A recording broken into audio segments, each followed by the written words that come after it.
From the studios of KPFK Pacifica Radio in Los Angeles, this is Uprising, and I'm Sonali. It's Monday, January 12th, 2015. On today's show, we'll turn to Christen Smith, a professor of African and African diaspora studies and anthropology, on the French attacks. She will shed light on the troubled history of racist political cartoons. And then we'll go live to Beirut, Lebanon, to speak with Yazan Al-Saadi, senior writer at Al-Akhbar English, on the hypocrisy of Western responses to fundamentalism. Plus, Paula Mcavoy will discuss her book, The Political Classroom, Evidence and Ethics in Democratic Education. That's coming up after the news. Joining us now to analyze today's headlines is Rahul Mahajan, sociologist and author of Full Spectrum Dominance, U.S. Power in Iraq and Beyond. Hi, Rahul. Hi. Well, exactly 5 years ago today, a catastrophic 7.2 magnitude earthquake struck the impoverished nation of Haiti, affecting an estimated 3 million people and killing more than 100,000 people. The exact death toll is still unknown. The world was shocked, and international medical and rescue teams flocked to Haiti in an attempt to help. In the months following the disaster, more than $12 billion in aid was pledged, and while a majority of those pledges have been fulfilled, Haiti continues to be economically crippled. More than half of all residents still live below the poverty line. 6 years before the earthquake, Haiti's government had been embroiled in a U.S.-backed coup, overthrowing President Jean-Bertrand Aristide and installing leadership that has come under fire for corruption. Well, Rahul, if you listen to pro-business elites, Haiti is suffering because it has not opened up its borders to multinational investment sufficiently. What, in your opinion, is the Haitian situation? Why is it so bleak 5 years after the devastating earthquake? Well, historically, the reason that Haiti's situation has been so bleak has not been a closure to the outside world, but rather a pattern of extremely exploitative relations, initially under slavery and colonialism with much of the Western world and with France in particular, and later with both France and the United States, where large amounts of surplus have been extracted from Haiti over the past few centuries. Internally related to that, the racial caste system has been a crippling factor. And the one domestic development that really was going to challenge both of those things was the rise in the late 1980s of Lavalas and Jean-Bertrand Aristide. But even though he's been elected twice as president, he's never really had much of a chance to rule, in large part because of U.S. intervention. Most recently, in 2010 presidential election, even though he was in the country, he was not even allowed to run. And so Lavalas, which is the party which has the overwhelming mass support in Haiti, basically couldn't put forward a candidate even for rule in Haiti. And so policies have not been changed. That's why things are so bad. Even with the international aid after the earthquake, the fundamental underlying reasons haven't changed. And then U.S. Secretary of State John Kerry is visiting India right now, laying the groundwork for a major trip by President Obama in a couple of weeks to discuss trade and climate change. Senior State Department officials cite India's growing solar industry as promising, but are also concerned about strict regulations of the nuclear energy industry, a legacy of the 1984 Union Carbide chemical spill in Bhopal, considered the worst industrial accident in history. U.S. news media are quite clear as to why U.S.-India ties are so crucial. According to Reuters, the Obama administration aims to, quote, woo India as a strategic partner and to win greater access to the vast Indian market of 1.2 billion people for U.S. companies. The Washington Post concurred, saying, quote, the United States aims to sharply increase trade with India, which stood at a little less than $100 billion a year in 2013, to about $500 billion in coming years. Rahul, it was already known that the BJP, the party of Hindu fundamentalism, which is in power now, is also the party of neoliberal capitalism. Do you foresee India completely opening up itself to U.S. corporations under Prime Minister Narendra Modi? Well, the short answer is, I guess, that India is ranked very low in the world on indices of economic freedom put together by high pro-neoliberal think tanks like the Heritage Foundation. And within India, among the provinces, if you look, Gujarat actually, under Modi, increased to #1 in its rankings for what's called economic freedom. And so, yes, it looks like that is what Modi is interested in doing. One case that you didn't mention that's particularly important is India's pharmaceutical industry and its patent laws. Right now, India actually retains a much more competitive drug market market than, say, the United States or other countries that have acceded to United States ideas on intellectual property regulation. And foreign companies can compete as long as they don't try to charge insane prices. But this is likely to change under Modi, where India is quite likely to give up its power to keep those markets competitive. And finally, a disturbing report from Texas on Sunday found that hundreds of reports of abuse, neglect, and homicide of children within the state's Department of Family and Protective Services had not been publicly reported. An investigative report by the Austin American-Statesman found that the agency's staff missed signs of abuse, lied, and falsified documents. Most of the deaths of children were the result of beating or strangulation. The investigation examined the state agency during a 4-year period, 2010 to 2014. Rahul, I can't help but think of Texas's terrible anti-abortion law while I read the story. It seems as though the state cares little for children once they're actually born. What are your thoughts on this report? Well, first of all, I mean, there was a change in the requirements of reporting that allowed a bunch of employees of Child Protective Services to basically try to cover themselves even in cases where they were negligent. And you know, I certainly don't discount their own culpability for it, but it's in a context where they are being squeezed ever harder. Funding is low. They're forced to take caseloads that are twice or even 5 or 6 times what's recommended for them to take, and so and with low pay and low status in general, they have to spend most of their time in inane requirements like doing paperwork instead of actually interacting with the families they're supposed to be monitoring. And so this is largely something that has been put in place by 2 things. One is the cuts in funding or lack of sufficient funding, and the other is corporate-style control policies within the Bureau. Rahul, always a pleasure to have you on. Thanks so much for joining us. Rahul Mahajan is our daily newsflash guest expert. He's a sociologist and author of Full Spectrum Dominance, U.S. Power in Iraq and Beyond. We'll be right back.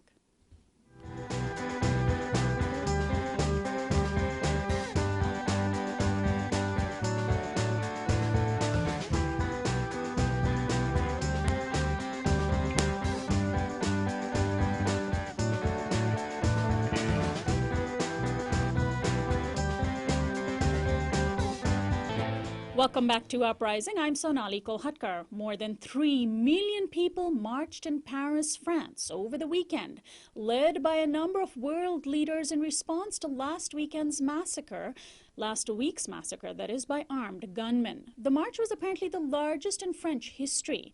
Among the heads of state present were French President François Hollande, British Prime Minister David Cameron, German Chancellor Angela Merkel, Spanish Prime Minister Mariano Rajoy, and even Palestinian Authority President Mahmoud Abbas and Israeli Prime Minister Benjamin Netanyahu.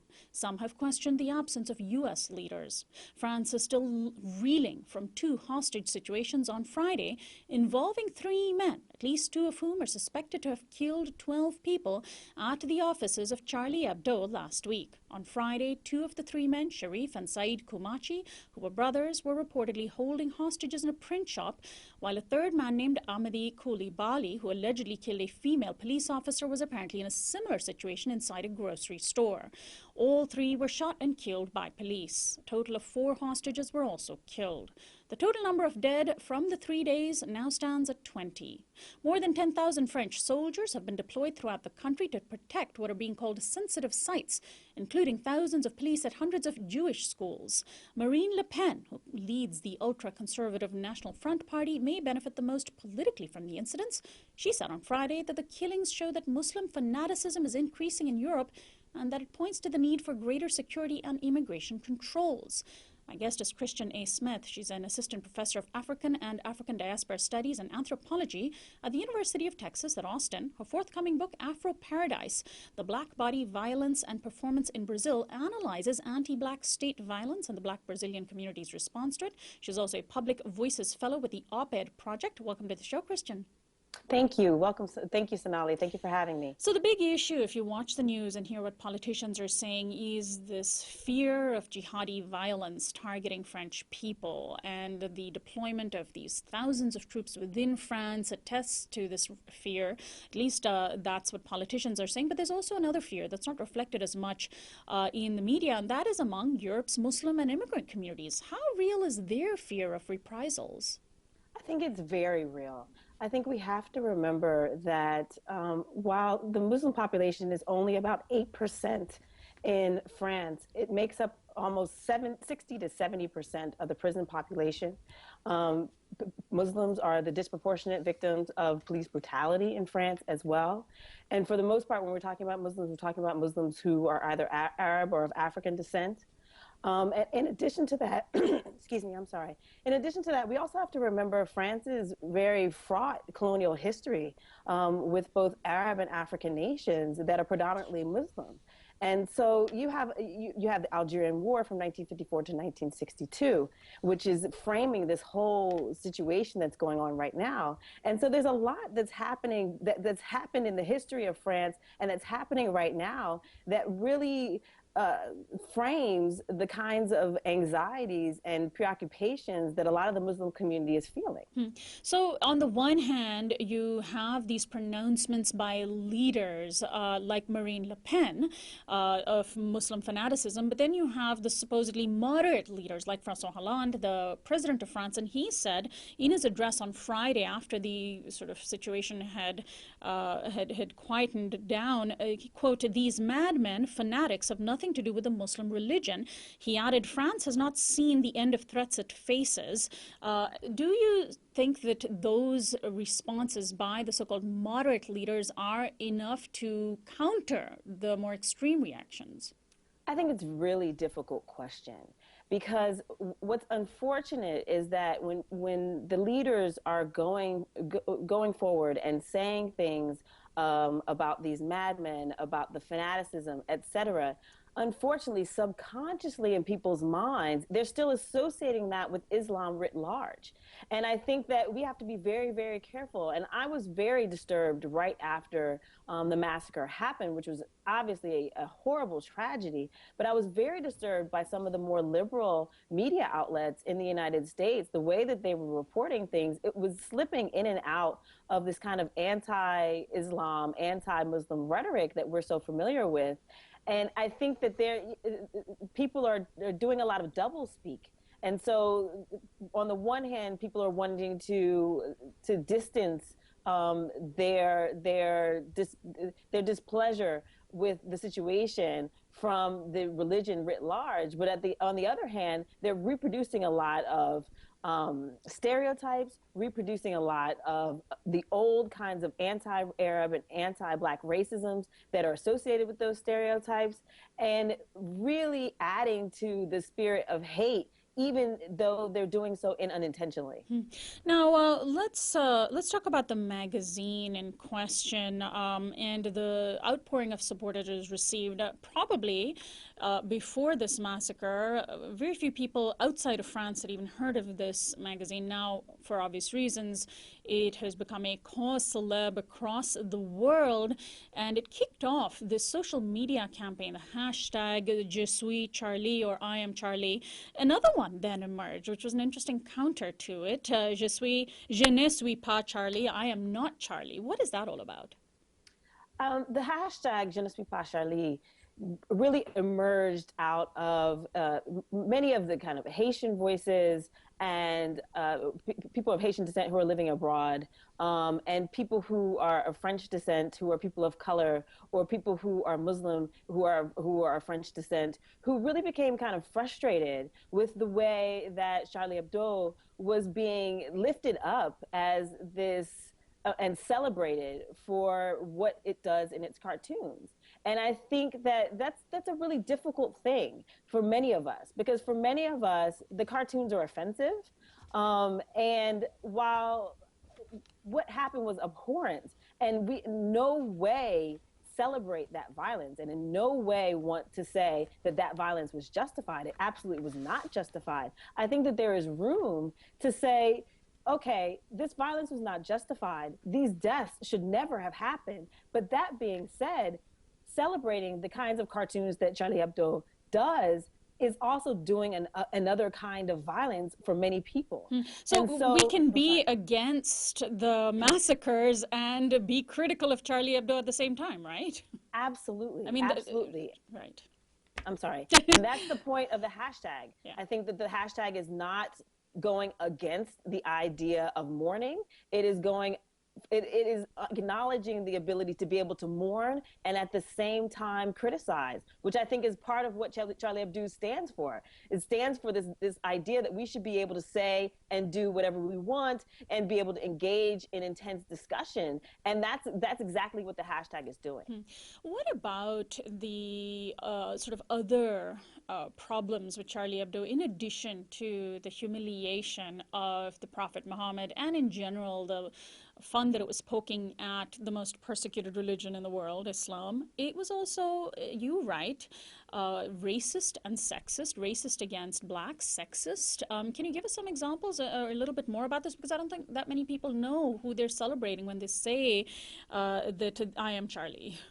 Absolutely. I mean, I think the example that stands out the most in my mind, and there are two that I want to talk about really quickly, but the two examples that stand out the most in my mind are the example of the cartoon they did of, the satire they did of the Nigerian girls who were abducted by Boko Haram. They did a cartoon where they portrayed them as pregnant welfare queens. And then they also have a cartoon of one of the black ministers of justice where they portray her as a monkey. And this has really been talked about a lot in the media lately, where people are kind of saying, well, you know, people from the United States, people from the Anglophone world don't understand the way satire works in France. And, you know, I really kind of want to push back on that and say there's a lot, there is an element of racism there. And even when we don't intend to reproduce racism, because I think, you know, the deceased editor of Charlie Hebdo, Stéphane Cabrinier, he said repeatedly in interviews and discussions that the magazine is not a racist magazine, correct? But the problem is that sometimes, even when people don't have the intent to be racist, the effect is racism. And so what I see happening in these cartoons is that they are so subtle that you can't tell the difference between reproducing the racist caricatures and actually critiquing the racist caricatures. And so that's really the kind of thing that is a challenge with them. And of course, the real tragedy here is that in the massacre of these magazine staff, the chance to have a real dialogue about what it means to caricaturize a persecuted minority has been lost. Absolutely. I mean, I think that to me is where the tragedy lies in all of this. And I talk about that in the piece that I wrote for Truth Out. I think that, you know, it's hard because this is a hard conversation to have in the wake of such a tragedy, in the wake of such death. But at the same time, that is really where the tragedy lies in all of this. We can't have that conversation anymore. We can't debate it. We can't talk about it with them because now they're gone. And so for me, instead of reproducing the cartoons, instead of trying to excuse the cartoons and say that they're wonderful and uphold them as a representation of freedom and liberty, we should be talking about the loss of debate. And particularly within the media and talking about freedom of speech, that's really where the tragedy is. This is a loss of debate. It's a loss of an ability to be able to converse about these things. So, Christian, let's talk about the fact that here in the United States, it's not as common to see such racist cartoons without appearing, unpolitically correct, without being skewered by others. But there was, of course, a time when U.S. racism in political cartoons was rampant. Can you tell us a little bit about that history of the U.S.? Absolutely. I think in the turn of the 19th century, when you have the end of the Civil War and the moment of reparations and the moment when the United States is trying to reintegrate African Americans who were once enslaved into society, you have some of the most intense times of racism that this nation has ever seen, particularly with the height of lynching. And one of the things that happened alongside the lynching epidemic was racist satire. And so you have, for example, an 1866 cartoon done by the Democratic Party that portrayed freedmen as people who were lazy and were milking off of the government, and that circulated widely. And that particular cartoon is an example of satire. It was meant to be funny. It was meant to really speak back to the political moment. And yes, it was overtly racist, but we have to remember that at that time, being overtly racist was part of the status quo. And so maybe what we should be doing at this moment is really thinking about the ways that our status quo is also reproducing racism right now. Now, it's amazing that all the leaders of these extremist groups need to do is find one or two people among a community to do something crazy that millions of people would never do, and that Western policy that targets brown and black people and Muslim people fuels the handful of people who, like the Kouachi brothers, who would carry out such atrocities. How do you view this extremism, and how should we put it in its proper context? Because when we talk about these sorts of massacres, we do need to have this conversation about the fact that a handful of insane people with guns, whether they're Anders Breivik Bering, the Norwegian man who massacred a number of people several years ago, or whether it's these three-armed men in France doing it. Absolutely. I mean, I think that one of the pieces that I've read recently that really sums this up nicely is Teju Cole's piece in The New Yorker that he published on Friday, where he talks about unmournable bodies. And to me, that I like that term and I like that idea, because the fact of the matter is extremism and the kinds of extreme violence that we're seeing all over the world in all forms, and not just Muslims are doing that kind of thing, is a violence that really threatens us all, but we should be mourning all of the bodies. We should be mourning everyone equally. A lot of people right now are talking about the fact that amidst all of the conversations around Charlie Hebdo, we had one of the worst massacres, or the worst massacre that Boko Haram has taken in Nigeria. Yes. At the same time, 2,000 people massacred in a village in Nigeria right when we're talking about this, and you do not see mainstream media talking about those deaths the way that we're talking about Charlie Hebdo. And I think that to say that, okay, but we need to mourn, yes, we do need to mourn, but we need to mourn all bodies. We need to be mourning everyone equally. And I think that that's what many of us are really concerned about, the way that certain bodies seem to matter more and seem to value more than other bodies.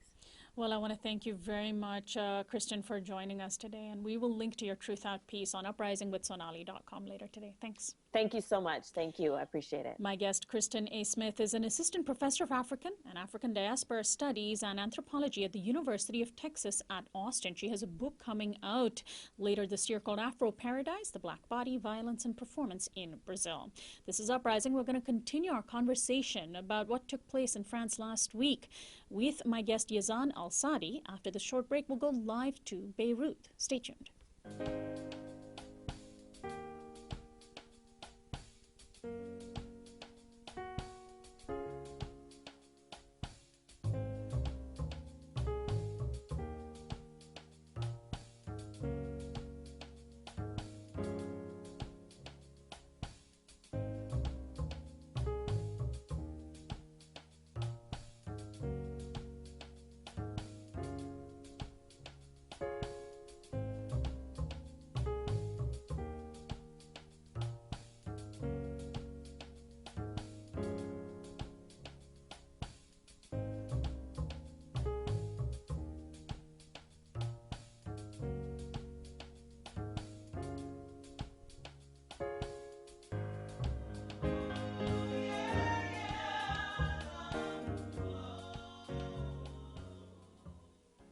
Welcome back to Uprising. I'm Sonali Kolhatkar. We'll continue our coverage now of the deadly attacks in France, which over 3 days left 20 people dead. The fatalities include those of the writers and artists at the Charlie Hebdo magazine in Paris, several police officers, hostages taken by the armed men, and the suspected attackers themselves.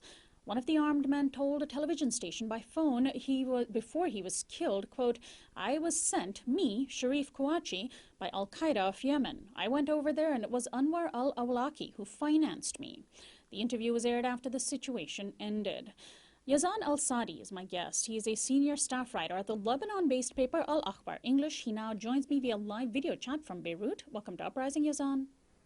Thank you very much for having me. Thanks so much for joining us. Well, I want to first play for you a clip from the news coverage that we have been seeing here in the United States. This is from an ABC News story on Friday. This is one of those moments where the French people and really their friends around the world will take stock of what it means right now to deal with this infection, this virus of radical jihadist terror that is not just an international problem, but now for the French and perhaps for other countries as well, a national problem. Neighbors, people who live in the country, citizens, residents, perhaps catching that virus, becoming radicalized, and perpetrating this desperate and vicious kind of violence. This is something that the French are reckoning with already. This is one of those moments where the French people... And that is an excerpt of an ABC News clip. What do you make of this language, infection, a virus, radical jihadist terror? You're forgetting vicious type of violence. Vicious, yes. As if drone bombings aren't vicious or terrifying. As if depleted uranium shells aren't vicious or terrifying. And this is the problem when we have these type of discussions. There's always this strong emotional language when it comes to violence conducted by non-state actors, specifically Islamic fundamentalist non-state actors that aren't applied to violence conducted by states. And that is the first thing that comes out of it. And the reactions you see, especially in the Western media like ABC or elsewhere, where all of a sudden there is this sense of shock, this sense of being disturbed when they come across Islamic fundamentalism, which isn't matched when it comes to other types of violence that usually is more destructive and causes more deaths. That is my first thought, really. Now, what do you make of the fact that this attack is being seen as an attack on, quote, freedom? And this is coming in the same country that some years ago banned the hijab for Muslim women, that, of course, takes great issue when people like Anwar al-Awlaki, who, by the way, even though Sharif Kouachi cited him as financing him, is somebody who was killed by a U.S. drone. He was a U.S. cleric who spread his calling and exhorted people to attack the U.S. He did it on YouTube, and of course, he was inciting violence, but he also, one might argue, had the right to free speech, but was shut down by a drone. Yeah, I think that's a really good point. When we're talking about freedoms, immediately everyone thinks they know what they mean. Freedoms are if we want to be specific here, freedom of expression is an abstract concept. It's something that we, or I at least argue, we as human beings have not had a universal conversation about the parameters and contours of what freedom of expression, freedom of speech really is. Now, I get the point made by pundits that talk about the threat to freedom of expression when it comes to Islamic fundamentalism, but I argue the biggest threat by far to freedom of expression, freedom of speech, or freedom of the press are states. States, Western states or non-Western states. They are the ones that have silenced, coerced, and restricted freedom of expression more than any other organization throughout the 20th and 21st century. We can point to so many examples, whether it's, for example, in the U.S., the crackdown on whistleblowers, which we all know about, right? So we can mention Snowden, we can mention other people, but these things aren't part of the conversation. What about those types of freedoms? What about that? But I think the conversation always gets pushed aside or pushed. People start talking about Islamic fundamentalism because it's easier. It fits into the political narrative at the moment. That's why you have this type of discussion. But it's not truly about freedoms or freedom of expression, in my opinion. The other hypocrisy is that when there was this major march over the weekend with more than 3.7 million people, it was led by a number of leaders of states, some of which do perpetrate the state of violence, many of which actually perpetrate the state violence that you were talking about. And the group Reporters Without Borders, which is a sort of crusader for free speech, accused what they call predators of press freedom of coming to Paris to advance their own agenda. Specifically, Reporters Without Borders said that it was, quote, appalled by the presence of leaders from countries like Egypt, Russia, Turkey, and the United Arab Emirates, all of which score woefully low on this organization's press freedom index. Your thoughts on that? Yeah, let's not forget to mention as well is that you had Benjamin Netanyahu, the Prime Minister of the Zionist State of Israel, that has a long history of assassinating people who disagreed with him. I'm talking about specifically Palestinians. Just this last summer, with the attack, the Israeli attack on Gaza, they killed about, I think it was 7 journalists there. They also, don't forget, they also had an official from Saudi Arabia, or as I like to call it, the world's most embarrassing country.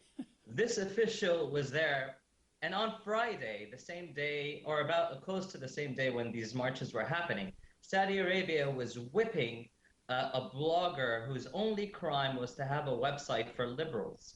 So the hypocrisy, we all know it, we all see it as the public, and the politicians just are far behind.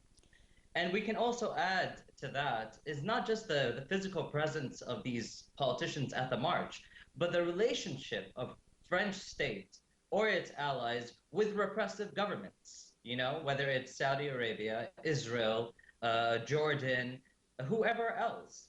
The matter isn't about freedom of expression or freedom of speech. It's about politics in the end. That's what I think. I'm really glad you brought up the Saudi Arabia question, which of course both France and the United States have close relations with. And the blogger in question, Raif Badawi, has been sentenced to 1,000 lashes, 50 at a time. He already has reportedly received the first 50 for doing the same thing that the armed men accused of Charlie Hebdo were basically doing, their accusations of Charlie Hebdo, which is insulting Islam. And the Saudi prince met last year with the French President Hollande. You have called Saudi Arabia, I really like this, the beating heart of ferocious Islamic fundamentalist tenets. What about the fact that the Saudi regime is also today funding in large part the armed responses to democratic aspirations of many people in the Arab and Muslim world in countries like Bahrain, for example, with Western states like France and US essentially condoning it? Exactly. The question of Bahrain is a great example. You can even add that to Syria. Let's not forget that in Syria there was an attempt for an uprising that was not only crushed by a very brutal regime there, but it was also hijacked through the support and the financing of states like Saudi Arabia and the West, because it's not about freedom of expression, it's not about freedoms, it's about pushing forward certain politics. And I think this is the key point here. This is what the debates should be about. And I made another point you referenced my opinion piece about the matter. I think we need to have contextualized conversations. We need to have conversations that understand history, that understand politics, that understand power dynamics, because that's the way we can struggle against the absolutist discourse that comes with the war of terror. Let's not forget, we are in the era of the war on terror. It's been 14 years, and this is the type of discussions we're having. It's very crude, it's very simplified, and it doesn't stop the violence. I mean, terrorist activity is still increasing, it's continuing. So we need to have a smarter, more democratic type of conversation. We can't let elites and politicians monopolize these ideas about freedom of expression. The public should join in these conversations, in my opinion. And we need to point out the hypocrisies as much as we can. And I'm glad you bring up the fact that there is, of course, still terrorism, whether it's state terrorism or individual acts by what we saw, the 3 men we saw in France last week. And in many ways, you see the states playing right into the hands of these small groups of people. The men in France talked of being martyred, and they weren't afraid of death. And of course, in being killed by the French forces and being villainized vilified in that way and being seen as part of this large movement that is threatening free speech and Western freedom and liberty, that's exactly the kind of war that the extremists want, isn't it? It is. But at the same time, let's not forget when we're talking about, terrorism, we also have to remind ourselves that other forms of terrorism do not garner the same spotlight. Right. I mean, there was a report. I forget who did the report. This was a couple of years back that was talking about terrorist activity in Europe. And by far, right-wing organizations have conducted the most terrorist activities, whether it's threats, bombings, attacks. Yet, what I find so fascinating is that you have no world leaders heading to Norway to talk about the dead children that were killed by the right-wing fanatic. I forget his name now, nor do I care about his name. But that's an example of that. A lot of world leaders rushed to France and talked about France, but what about right-wing terrorism?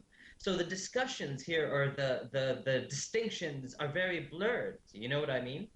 It's all about a certain type of terrorism that fits the political narrative, that benefits power, elites, politicians. This is what it comes down to. Well, Yazan, I'm wondering what you make of the kinds of conversations that are happening in this era of social media communications as well. Today, people are able to talk to one another instantly across continents, and some of the discussions that are happening are quite interesting. One of the higher profile discussions that took place over the weekend was between media mogul Rupert Murdoch and the American comedian Aziz Ansari.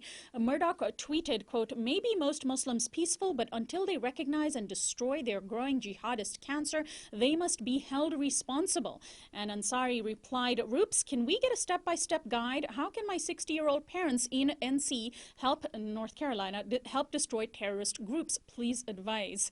He then followed up tweeting, "Are you responsible for all the evil crap that Christians do, or that all Christians do, or just the insane amount of evil you yourself contribute to?"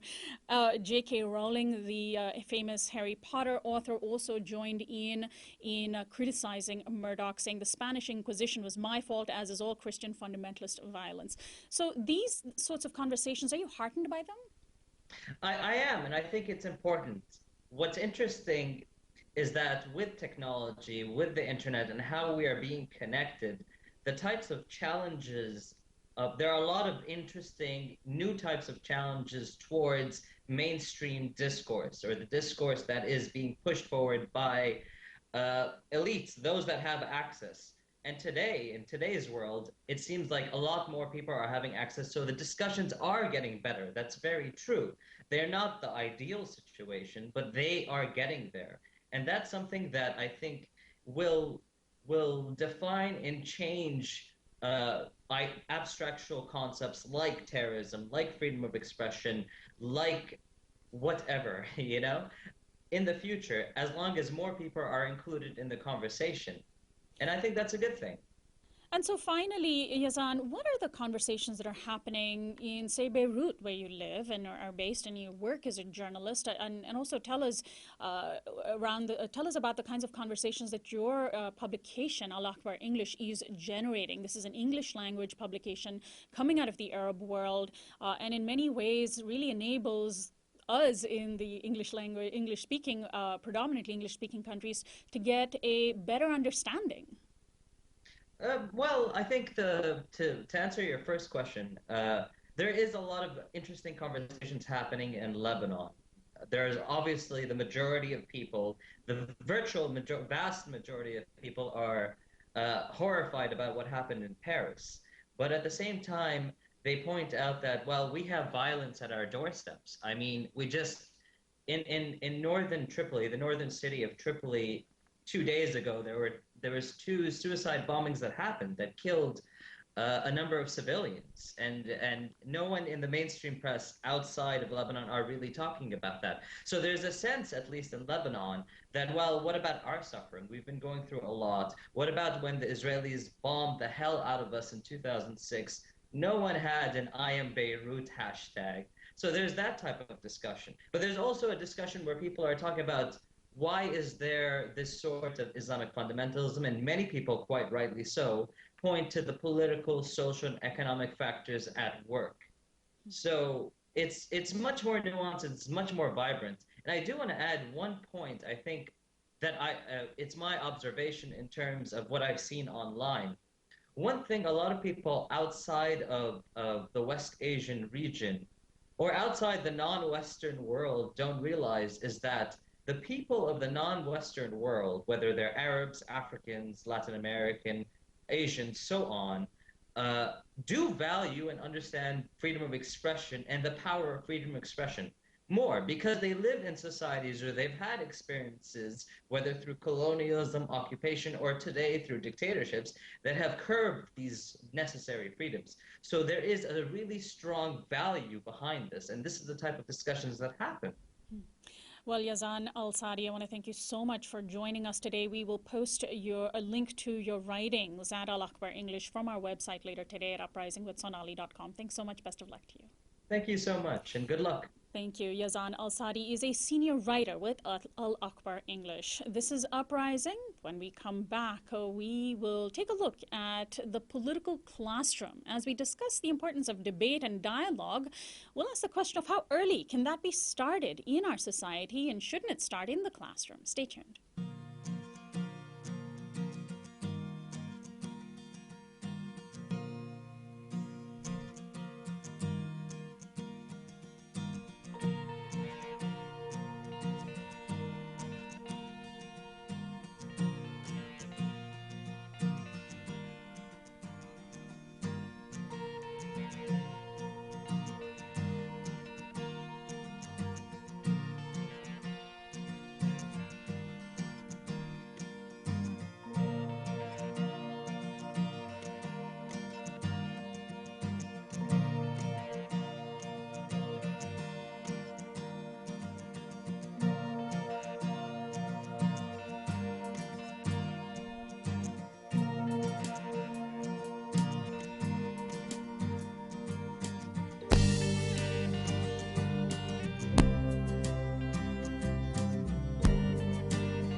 Welcome back to Uprising. I'm Sonali Kohatkar. The White House unveiled a major plan last Thursday entitled America's College Promise, which, if passed, would allow millions of college students around the country to have access to free or nearly free higher education at community colleges.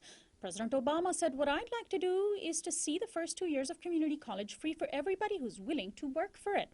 Students would have to show that they're committed to getting their degrees and maintain an at least 2.5 grade point average. The federal government, together with states, would provide 75% of all the funding, with states being required to step in for the rest. It remains to be seen if Congress would approve such a program. Student movements around the world have agitated for free education, from Quebec to Mexico to the UK. Many see the right to education as a path toward empowerment and political liberation. In the U.S., education has historically been seen as a path toward individual economic liberation, but with the higher costs of higher education, this is increasingly rare. But what about seeing the classroom itself as a space for political debate and dialogue? Classrooms are often the spaces most conducive to raising the hard questions of how societies should live, and yet there's always been pressure to depoliticize them. My guest is Paula Mcavoy, philosopher of education and an associate program officer at the Spencer Foundation, and she's the co-author with Diana E. Hess of the book The Political Classroom, Evidence and Ethics in Democratic Education. Welcome to the show, Paula. Thank you for having me. Well, before we get into the details of your book, how important is this effort by the White House to have free or nearly free community college education? Well, I was very excited to hear that, and I think it's really important. Community colleges are great institutions.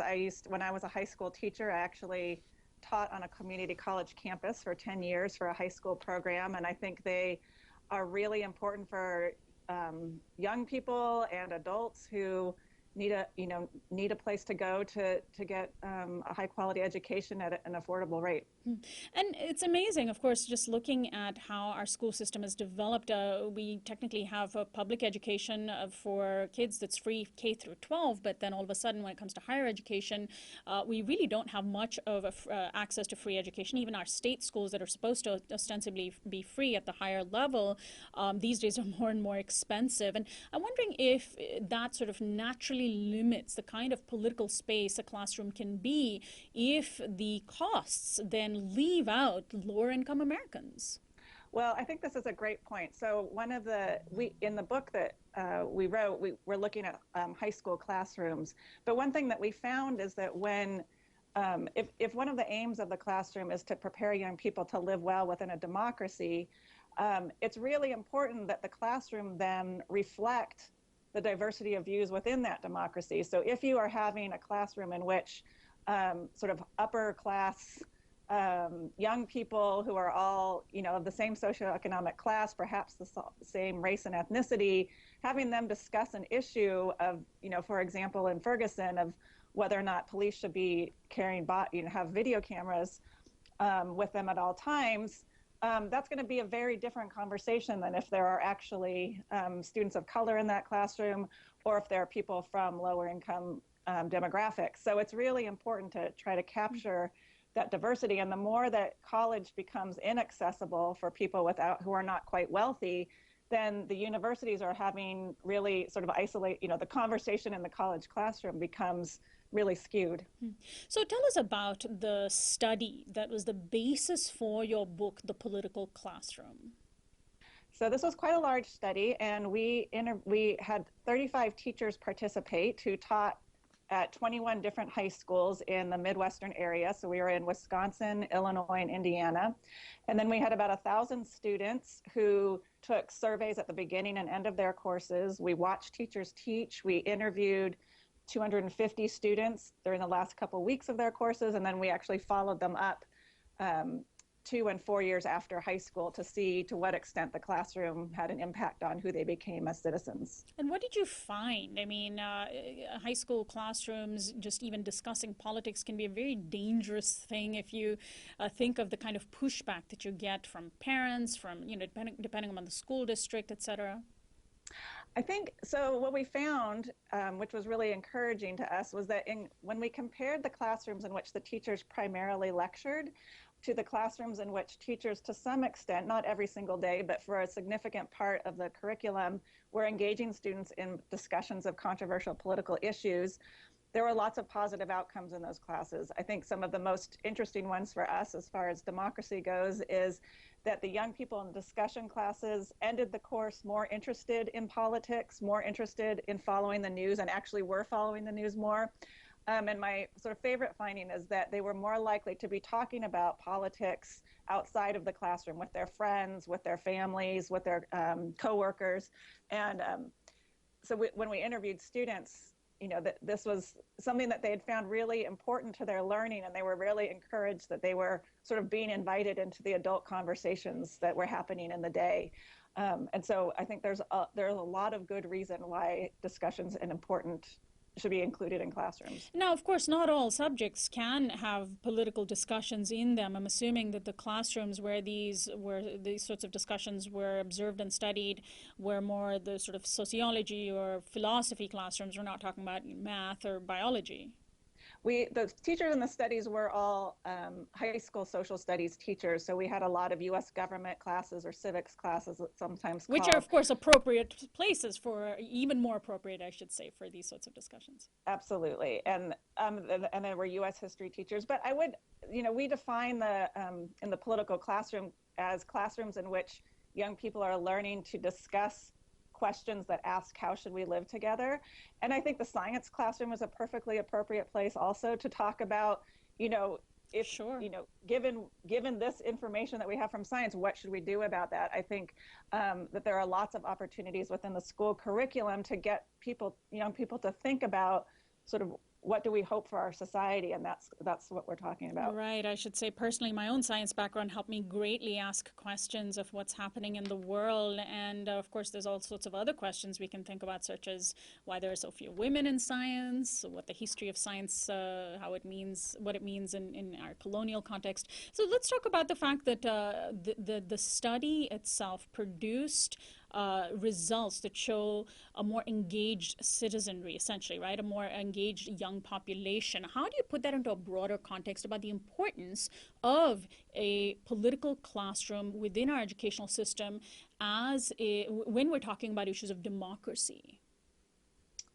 Right. So that we believe, and the teachers in the study also believe, that a really important part of public education or schooling, really more generally in the United States, or any democracy, is to prepare young people to live well within a democracy. And so we were looking primarily at the outcomes that were sort of the democratic skills and dispositions that you would hope a school was trying to cultivate.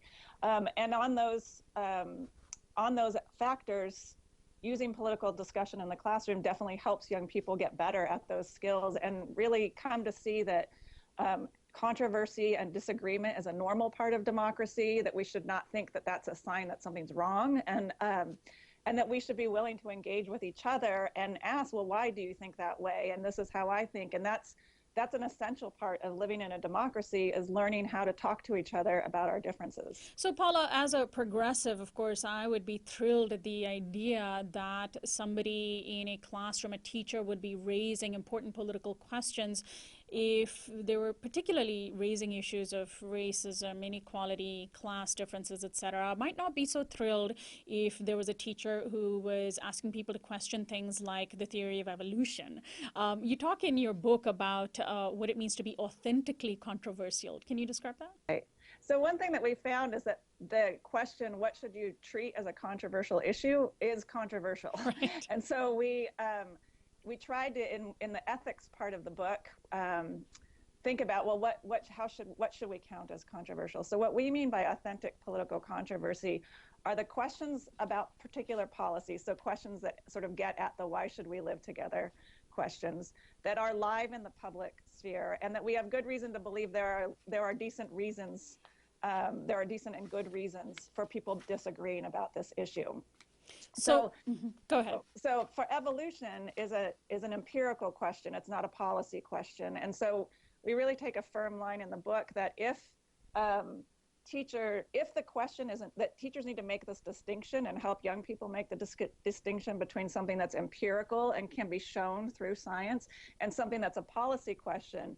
And empirical questions help us make better decisions about policy, but it's not very often that the empirical question closes the policy debate. But it would be very difficult to have a question about what to do about climate change if there's disagreement that climate change is happening. So we have to be clear, that teachers need to be clear of what's an empirical question and what isn't. So, Paula, what did you learn from the study about areas in which our educational system can really use improvement to foster a political classroom? For example, one of the things that is very common in our school system is the tracking of students into AP classes versus honors classes, regular classes, etc. Does that undermine political discourse when you have students sort of separated out by what is perceived to be their ability or interest or skill? Thank you so much for asking that question. We did find, and other studies have found, that when we track students within a school, what's most likely happening is that you're tracking them by social class. So you're going to see the most privileged kids in the AP classes and the least privileged kids in remedial classes.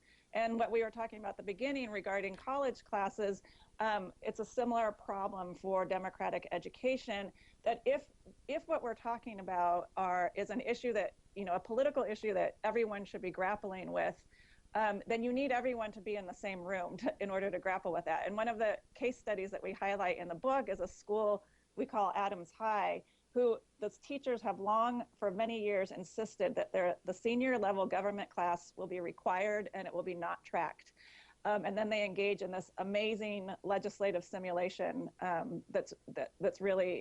it's really something to see. But what the students talk about when we interviewed them, this was something that came up and said, you know, I've never talked to some of these people before, been going to school with them for years, you know, and I didn't realize how differently they felt about things, or I didn't realize what it would actually be like to be in a position like that. And so people were sharing personal stories, they were weighing evidence, and they were really having quite a unique democratic experience that I think was particularly powerful. And then what sorts of sort of teacher training opportunities also arise from your study? Because we ought to be encouraging teachers to create political classrooms and foster political discourse within the classrooms, but there are many forces that push them against that, and they might have their own opinions about staying away from religion and politics, you know, which is the sort of standard American mantra.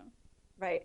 So a lot of people think, oh, teachers are afraid to talk about this, and that's a little bit true, I think. But I think when we talk to teachers, the things that they find most intimidating about introducing political controversial issues in the classroom is that they themselves don't feel as prepared to have those discussions go well. And so I think it's really important for professional development programs and schools of education to really help teachers understand how to facilitate a high-level discussion, how to structure activities so that you're scaffolding kids so that they're developing skills to weigh evidence, to make arguments.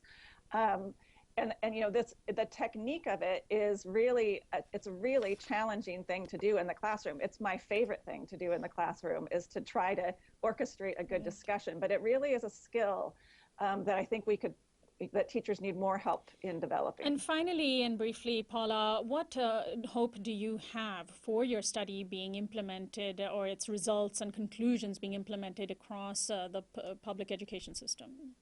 I think first and foremost, I hope that teachers can read these. We describe a lot of teacher practice in the book, and I hope that they could read the book and think, I can do that, and I want to try to learn how to do that. And we know that students find it incredibly engaging when teachers can do this well. And I also hope that parents and administrators can hear these ideas or read the book and be supportive of teachers who do this, and not be afraid that something bad is happening in the classroom, but that this is really an important part of the role of schools.